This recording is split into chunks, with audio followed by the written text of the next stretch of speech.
সবই ১০০, ২০০, ৫০০ ও ১০০০ টাকার নোট। বাতাসের টাকা ওড়ে, প্রবাদ বাক্যটি যেন সত্যি হয়ে উঠেছে বরিশালে। তবে সব টাকাগুলোই কাটা, টুকরো টুকরো কাটা টাকাগুলো, কোনোটি গোলাকার আবার কোনোটি লম্বা। বোঝা যাচ্ছে কাটিং মেশিনেই কাটা হয়েছে এসব টাকা। ১০০-১০০০ টাকার নোট, ১০০০ টাকার নোট হচ্ছে গিয়ে টুকরো টুকরো করে এরা কেটে ফালিয়ে রেখে গেছে। কারা যে ফালাইছে সেটা বলা যাচ্ছে না। এই গত আধা ঘন্টা আগে পুরো রোডে টাকা এরকম উড়ে গেছে, প্রায় কোটি কোটি টাকার উপরে হইবে, এখানে এরকম ফালাইয়ে রেখে গেছে। এই টাকাগুলো কাটা হলেও এতগুলো টাকা একসাথে দেখে আনন্দে আত্মহারা শিশুরা। রীতিমতো পলিথিনের ব্যাগে ভরে নেয় তারা। তবে বড়রা সবাই হতাশ টাকাগুলোর এমন অবস্থা দেখে। অদ্ভুত এ ঘটনাটির দেখা মেলে বরিশাল শহরের নতুল্লাবাদ বাস টার্মিনাল সংলগ্ন হাজেরা খাতুন সড়কে ও তার আশেপাশের গলিতে।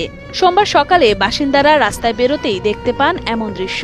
আমি হচ্ছে গিয়ে এখান থেকে যাইতেছিলাম, এই অবস্থায় দেখলাম এখানে যে এরকম টাকাগুলো ফালানো। এই তো ১০০ টাকা, ১০০০ টাকার নোট এরকম ফালাইয়ে রাখছে। এ ব্যাপারে বরিশাল সিটি কর্পোরেশনের প্রধান পরিষ্কার পরিচ্ছন্নতা কর্মকর্তা ইউসুফ আলী জানান, টাকাগুলো সব ব্যাংকের ছেঁড়া ফাটা নোট। ব্যাংক কর্তৃপক্ষই অচল নোটগুলো তাদের মাধ্যমে ধ্বংস করে। এই টাকাগুলো বাংলাদেশ ব্যাংকের, তাদের যে ছেঁড়া কাটা টাকা থাকে, এটা কোনো অবৈধ টাকা না, এটা বাংলাদেশ ব্যাংকের টাকা। বাংলাদেশ ব্যাংক এবং সিটি কর্পোরেশনের সহায়তায় দুই পক্ষের সমঝোতা স্বাক্ষরের মাধ্যমে একটা চুক্তিপত্র হয়েছে যে তাদের বাংলাদেশ ব্যাংকের নিজস্ব যে টাকা থাকে, বন্ডের যে ছেঁড়া টাকা থাকে, এই টাকাটা আমাদের মাধ্যমে গার্বেজ গ্রাউন্ডে নেওয়ার জন্য সিটি কর্পোরেশনের চুক্তি হয়েছে।